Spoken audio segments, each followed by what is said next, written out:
provoqué une forme de tollé en affirmant qu'une présidentielle sans campagne poserait une question de légitimité à Emmanuel Macron. Aujourd'hui, la présidentielle est passée, mais les problèmes sont toujours là. Pouvoir d'achat, inflation, est-ce que vous craignez une rentrée sociale chaude, comme on le dit ? En tous les cas, la question du pouvoir d'achat, il se pose aujourd'hui de manière extrêmement forte, et pas simplement dans les statistiques, mais dans les rencontres qu'on a avec les citoyens sur le terrain. Dans ma propre permanence, ce sujet-là, il est un sujet aujourd'hui qui est au rendez-vous, et dans lequel notamment les plus faibles sont particulièrement exposés, parce que quand ça touche la mobilité, l'alimentation et dans quelques mois le chauffage, mais aussi le coût de l'énergie. La Première ministre prépare alors nous allons avoir une série de décisions. Et c'était un des objets de notre échange mercredi, projet de loi de finances rectificative qui va s'ajouter à d'autres décisions qui avaient été prises par le précédent gouvernement et qui déjà, on était sous la Jean Castex, Premier ministre, avait aligné 24 milliards.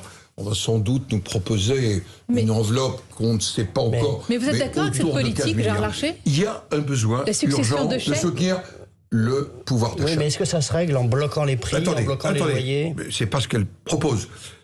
Il y a besoin de soutenir le pouvoir d'achat. Mais il faut le cibler pour ceux qui en ont réellement besoin, pour les plus modestes. Et je dois dire que cette cible... parce que ça montre qu'on ne pourra pas éternellement continuer avec la politique du chèque. Et cibler va être une des réponses auxquelles nous allons être attentifs. Ce que je vois dans la liste qui est légitime, qui va nous être proposée dans quelques semaines, c'est qu'il n'y a aucune proposition, ni de recette, ni d'économie. Ça veut dire qu'on continue dans le quoi qu'il en coûte, et on s'en va vers le quoi qu'il advienne, avec une réalité qui va un jour s'imposer à nous de retrouver des équilibres. C'est ce que j'ai dit d'ailleurs à la Première ministre. Nous allons avoir juillet, mais sur le projet de loi de finances, dès le mois de septembre, il va falloir que nous ayons des perspectives de retour à l'équilibre. Mais qu'est-ce que vous proposez ? Et la droite, que propose-t-elle ? Quelle création de recettes ? Mais est-ce qu'aujourd'hui, c'est un créneau pour la droite, qui se cherche peut-être en ce moment une manière d'exister, de prendre au sérieux cette question des équilibres budgétaires, cette question oubliée du budget, de l'équilibre budgétaire de la dette ? Vous savez, on ne va pas pouvoir se mentir éternellement. Se dire que une crise géostratégique, avec les conséquences de la guerre, l'inflation, les conséquences en matière, par exemple, alimentaire, de la logistique céréalière, du coût qui va être le coût du gaz demain, l'absence de composants, ça va avoir des conséquences sur notre vie. Et penser que tout ça sera indolore, c'est mentir. Mais comment on fait ? On tient compte évidemment de la réalité budgétaire de nos comptes et en même temps il y a l'urgence des Français. Comment vous arrivez à rendre compatibles ces deux lignes ? Il faut tracer des perspectives. Lesquelles ?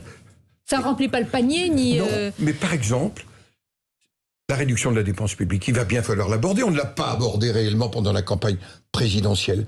Ce pays surnormé, ce pays dans lequel l'OCDE disent elle-même que les surnormes, pardonnez-moi, entre guillemets, ce mot que je viens d'inventer, c'est 60 milliards de coûts supplémentaires. Ce n'est pas la priorité des Français. 60 milliards. Eh bien, nous devons en responsabilité, nous qui aspirons à avoir la confiance des Français, leur dire la vérité. Vous connaissez la première source d'économie, vous la connaissez très bien, c'est la réforme des retraites. Donc vous allez soutenir le gouvernement sur surtout qu'elle s'approche, me semble-t-il, extrêmement de la réforme des retraites que le Sénat a votée depuis 3 ans. Tout va bien, vous allez les soutenir. Réforme paramétrique, introduction de notion de pénibilité, nous verrons le texte. J'aimerais revenir sur le terme que vous venez d'utiliser, « nous ». Alors, qui est le « nous » auquel vous faites référence en ce moment ? Nous, la droite. Que représente aujourd'hui la droite ? LR ? Est-ce qu'elle déborde des rangs de LR ? Est-ce qu'il y a une possibilité de projection à moyen et long terme pour LR ? Est-ce que la droite existe encore ? On a d'abord un défi immédiat pour les Républicains, pour ceux des centristes qui sont nos alliés. C'est d'abord d'incarner, et c'est une exigence démocratique, d'avoir une opposition responsable. Je ne peux pas me résoudre à ce que l'opposition à l'Assemblée nationale soit incarnée uniquement par la France insoumise et le Rassemblement national.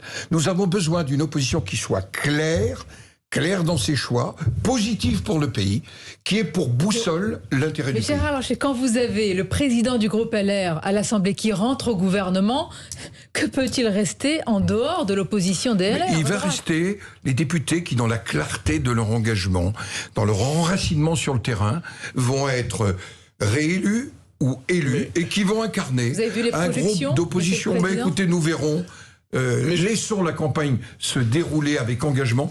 Nous avons, nous, le mérite de la clarté. Ah ben, vous êtes certain Vous êtes certain entre Aurélien Pradier et Bruno Retailleau, entre vous et Éric Ciotti, la clarté, je la cherche. Non, parce que nous avons toujours eu une droite avec une dimension régalienne et une dimension sociale. Moi, je n'oppose pas Laurent Wauquiez et Xavier Bertrand. Je n'oppose pas Aurélien Pradier à François-Xavier Bellamy. Nous avons besoin de ces composantes-là. Mais nous aurons la nécessité d'un débat après les élections législatives, au moment où nous aurons les choix à faire dans la famille des Républicains pour tracer l'avenir, au travers d'une ligne indépendante et libre.